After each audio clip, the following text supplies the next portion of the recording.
สบายดีนะพ่อแม่พี่น้องป้องปรายเบิดซุคนเนาะ FC ทางช่องเบาภูมิ Channel เนาะมื้อนี้บ่าวภูมิก็สิมาตามแนวทางให้พี่น้องคือเก่าเนาะสำหรับลาวพัฒนาเนาะพี่น้องเนาะของงวดวันที่17กันยายน68เนาะพี่น้องเนาะสำหรับลาวพัฒนาเราเนาะก็มาเบิ่งนำกันเนาะสำหรับตัวเด่นเนาะพี่น้องเนาะสายรูดเนาะให้รูด6เนาะพี่น้องเนาะก็มาเบิ่งตัวมันออกนำกันเลยพี่น้องรูด6เนาะครับเนาะผลมันออก6ตัวพี่น้อง63 60มาอยู่พี่น้องแต่ว่ามาข้างหน้าเนาะพี่น้องเนาะนี่สำหรับ60มาอยู่สำหรับตัวเด่นก็ตัวรูดก็เข้าอยู่พี่น้องแต่ว่ามันเข้าที่ข้างหน้าเนาะพี่น้องเนาะนี่60เนาะถ้าอยู่เมืองลาวนี่ก็ถืออยู่พี่น้องข้างล่างเนาะเพราะว่าเมืองลาวเอาตัวข้างหน้าเป็นข้างล่างเนาะก็ถือว่าเข้าอยู่พี่น้องแต่ว่าสำหรับอยู่เมืองไทยเนาะก็ถือว่าหลุดเนาะพี่น้องเนาะเขาเอาตัวข้างหน้าเป็นตัวเขาเอาตัว4ตัวเนาะสำหรับเมืองไทยเนาะสำหรับเมืองลาวก็ถือว่า เข้าเนาะพี่น้องเนาะเพราะฉะนั้นก็ตามกันต่อเลยพี่น้องของงวดวันที่19เด้อพี่น้องเด้อบัดนี้สำหรับเลขรูดตัวเดียวเนาะครับเนาะเลขวิ่งเลขรูดตัวเดียวเนาะครับเนาะ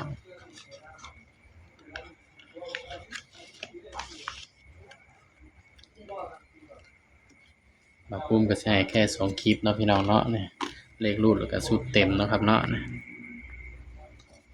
สำหรับงวดวันที่19เด้อพี่น้องกันยา68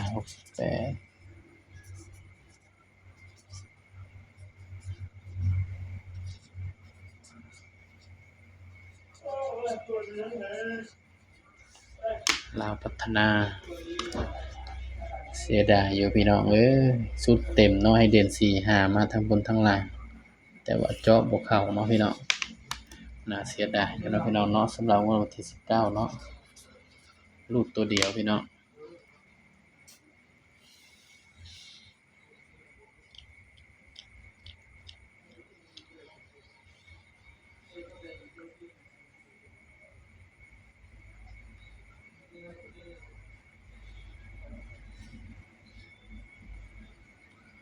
รูดตัวเดียว605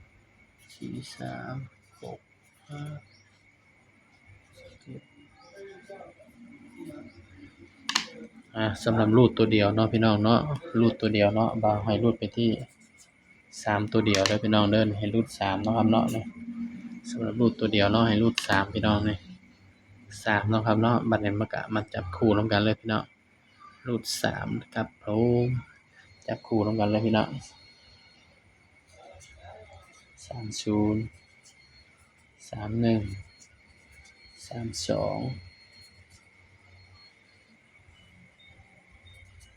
35 36นี่เนาะสำหรับรูดตัวเดียวก็คือพี่น้องบางเทื่อที่บ่ภูมิจับให้อาจสิบ่เข้าก็ได้เนาะพี่น้องเนาะสายรูดสายวิ่งก็เอาไปรูดไปวิ่งคือเก่าเนาะครับเนาะนี่สำหรับตัวผักเนาะนี่แล้วก็31อันนี้คือตัวบ่ภูมิมักเด้อพี่น้องเด้อนี่สำหรับแนวทางเนาะงวดวันที่19เนาะพี่น้องเนาะย้ำว่าตัวเลขก็ให้เพื่อเป็นแนวทางเด้อพี่น้องเด้อมีเข้ามีหลุดเนาะครับเนาะถ้าว่ามักก็ตามเนาะบ่มักก็เลื่อนผ่านเนาะพี่น้องเนาะบ่ภูมิก็ให้เพื่อเป็นแนวทางเท่านั้นเนาะพี่น้องเนาะสำหรับคลิปนี้ก็ฝากไว้เพียงส่านี้เด้อพี่น้องเด้ออย่าลืมกดไลค์กดแชร์กดติดตามบ่าวภูมิ Channel ด้วยนะครับเด้อสบายดีครับ